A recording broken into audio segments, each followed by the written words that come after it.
tous, j'espère que vous allez bien. Nous allons parler maintenant cette fois-ci de la méthode reduce dans les tableaux. On va effacer tout ça. Ok, on va créer une nouvelle variable que je vais appeler toujours table. Et donc je vais donner les valeurs assez consécutives et assez simples. On va dire juste 1, 2, 3, 4, 5 et 6.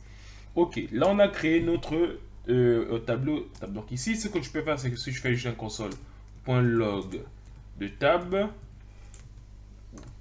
comme toujours, on sait comment on manipule ça. Donc, qu'est-ce qu'on obtient ici? Ici, on obtient bien notre tableau là. 1, 2, 3, 4, 5, 6, 6. Ok, très bien. Maintenant, à quoi nous sert la méthode reduce? C'est une méthode que les gens n'utilisent pas forcément, mais c'est une méthode que j'ai trouvée très importante dans pas mal de manipulations, surtout au niveau algorithmique. Donc, au niveau juste de pouvoir résoudre des problèmes. Pour cela, qu'est-ce que je vais faire? C'est-à-dire que supposons que j'ai envie de faire la somme de tous les nombres, bien tous les chiffres qui sont dans ce tableau-là. Pour cela, qu'est-ce qu'on fait? On crée une variable totale par exemple, dont on va mettre la valeur initialement à 0. Et ensuite, on va dire qu'on disait quoi? On faisait une boucle for, soit for each, for off ou for, peu importe.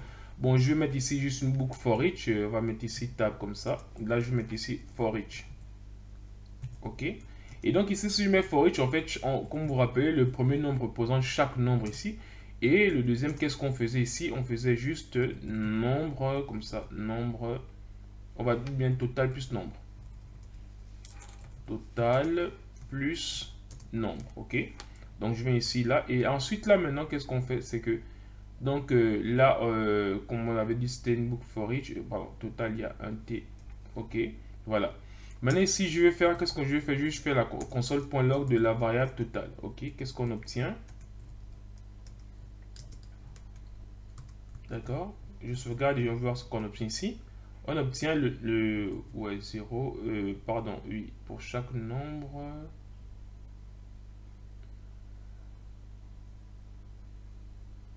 Ouais, pardon, c'est la variable, on va dire total reçoit, pardon, total reçoit ça, ok.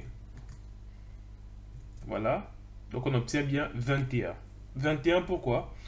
Parce que 21, c'est bien 1 plus 2 plus 3. Parce qu'ici, on va dire 1 plus 2, ça fait 3. 3 plus 3, ça fait 6. 6 plus 4, ça fait 10. 10 plus 5, ça fait 15. 15 plus 6, ça fait 21. Donc, on a bien fait notre total. Et vous, si vous vous rappelez aussi, on avait dit maintenant qu'on pouvait écrire ça d'une autre manière, comme ça.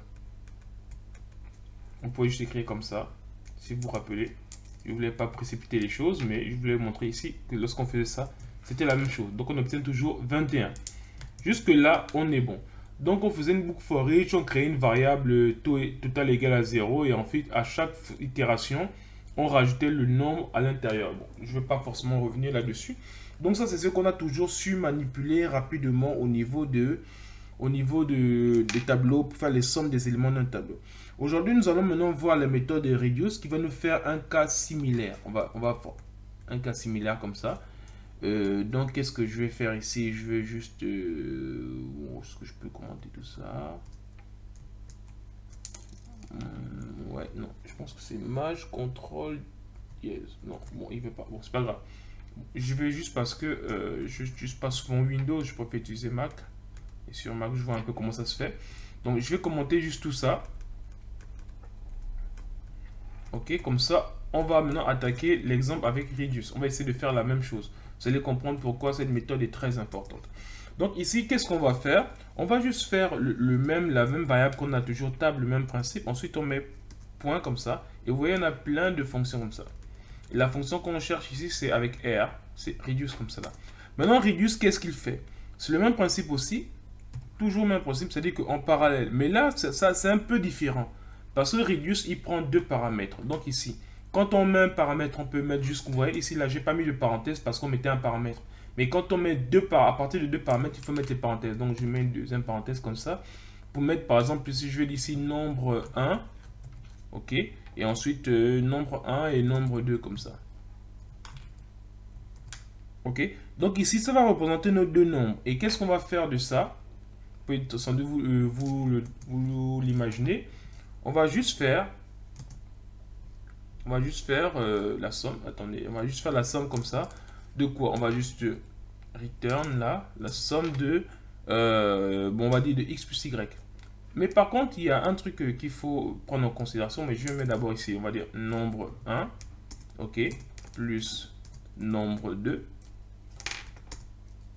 Maintenant, ici, il y a un truc particulier qu'il faut voir. De quoi il s'agit? C'est ici, là. On va rajouter un autre élément ici que je vais nommer 0. D'accord? Ok. Maintenant, ici, ça là, ce que je vais faire, c'est quoi? Je vais mettre ça dans une variable. Comme ça, je vais appeler ça total ici. Comme ça. Moi, je vais appeler let total égal à tout ça. Maintenant, ici, qu'est-ce qu'on va faire? On va juste afficher total. Et on va dire log. Voilà. Qu'est-ce qu'il fait lui? Log. Ok, et là je vais mettre juste total. Bon, il ne fait pas. Ok.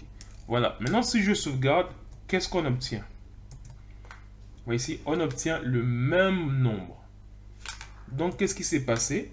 En fait, ici, c'est à vous de voir. Soit vous créez cette méthode de let comme ça, total. Ensuite, on fait pour chaque élément, on ajoute le nombre dans le total qu'on avait mis au départ à 0. Ça, c'est la première méthode. Mais maintenant, reduce, qu'est-ce qu'il fait? Il fait à peu près le même principe. C'est qu'on crée cette variable totale. Au lieu de mettre à 0, on fait directement le calcul de la boucle for each. Et donc, on dit, ça c'est le premier nombre, ça c'est le deuxième nombre. Et tu les additionnes. Et le nombre au départ, ce sera d'abord 0. Donc, le total qu'on a mis ici à 0, c'est d'abord celui-là. Et ensuite, maintenant, à chaque élément, il va rajouter au fur et à mesure. Vous voyez, ça c'est un exemple avec la méthode reduce. Supposons que je vais créer une autre variable. Ok, je vais créer une autre variable ici. Que au lieu de l'appeler total, je vais l'appeler produit. Ok. Et donc, si je vais mettre je nomme 1, nomme 2, et là, au lieu de mettre une addition, je vais mettre un produit. Ok. Et le produit, regardez, ici, je préfère mettre 1. Ok. Maintenant, on va voir qu'est-ce que on va dire total ici, virgule, et après, on a aussi produit de l'autre côté. D'accord. Et on sauvegarde, qu'est-ce qu'on obtient? Vous voyez, on obtient 720. Pourquoi 720? Parce qu'on aura ici 1 fois 2, ça fait 2. 2 fois 3, ça fait 6. 6 fois 4, 24. 24 fois 5, 120. 120 fois 6, 720. Donc ici, on a bien fait le produit de chacun des nombres là. Donc si vous voulez ici, au lieu de faire par exemple, si je veux faire une table, par exemple, je peux ici, lorsqu'on avait fait ça, au lieu de mettre total, on peut écrire ici la variable produit. Et puis on mettait la valeur. Mais regardez ce que j'ai fait ici, j'ai mis 1. Regardez si je mets 0. Si je mets 0 ici, qu'est-ce qu'on obtient? Regardez, on obtient tout simplement 0. Pourquoi? Parce qu'en fait, le résultat là, on le met dedans. En fait, c'est-à-dire que tout ce qu'on fait, on multiplie.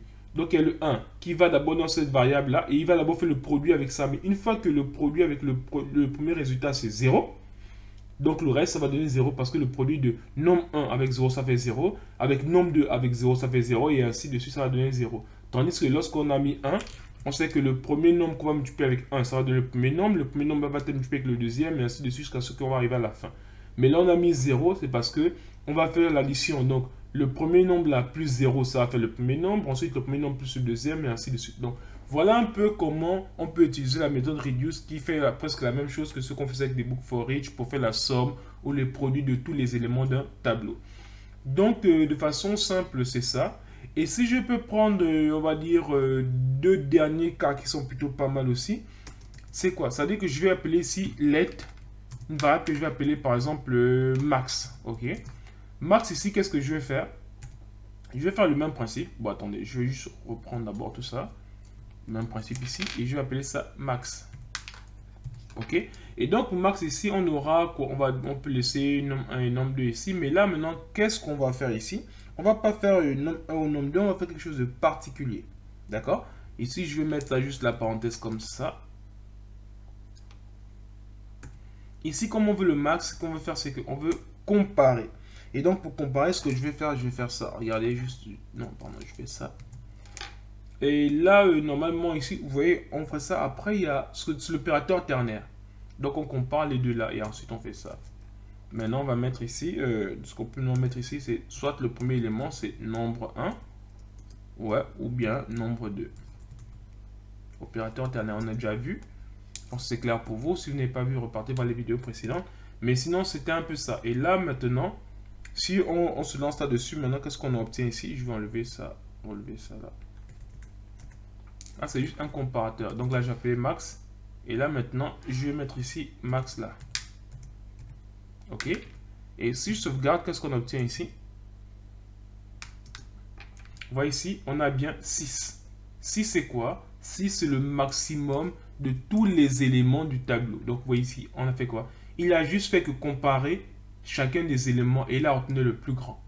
Donc, voilà un moment, si vous voulez comparer des éléments d'un tableau pour trouver le plus grand élément d'un tableau, bah, c'est avec la méthode Reduce. Ça vous permet d'éviter de parcourir tout un tableau et de voir si le premier est plus grand que le deuxième. Après, on échange, ainsi de suite. Donc, pour faire un plus simple, la méthode Reduce va nous permettre de faire ça. Et si on peut maintenant aller de façon aussi encore plus simple, bon, pas plus encore plus simple, mais l'idée, le dernier cas que je peux prendre, c'est celui-là. Je vais appeler ça ici min.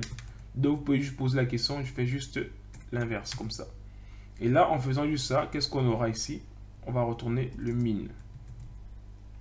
OK, et donc, quand je sauvegarde, qu'est-ce qu'on obtient? On voit ici, on a bien obtenu 1. 1 qui est le plus petit élément du tableau. Donc, rapidement, si je peux faire un récapitulatif, c'est que avec la méthode Reduce Tableau qui est très importante, elle nous permet soit, on peut faire avec elle des sommes des éléments d'un tableau, on peut le produire des éléments d'un tableau, on peut comparer les éléments d'un tableau, bref. Quand on veut faire avec deux éléments, on peut utiliser tout simplement la méthode Reduce. Donc, c'est bien à savoir. Et donc, voilà ce qu'il fallait retenir rapidement de la méthode Reduce. Et je vous donne rendez-vous à la vidéo prochaine. Nous allons parler de la dernière méthode pour les tableaux. On va parler juste de l'index of. C'est vrai que c'est évident, mais c'est quand même bien de savoir. Merci.